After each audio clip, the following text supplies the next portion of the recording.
Apa khabar?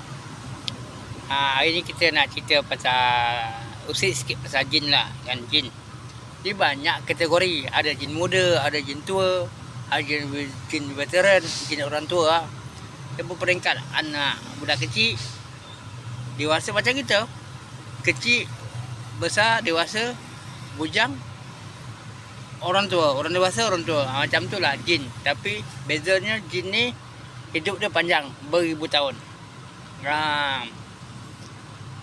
Banyak peringkat jin ni. Ada jin pandai, ada jin bodoh, ada jin rajin, ada jin malas macam kita, macam manusia. Ada jin taat dengan Tuhan, ada jin tak taat dengan Tuhan. Jin yang bersikap setan pun ada. Macam manusia jahat, manusia setan. Dah buat lah. Dah banyak kategori jin ni.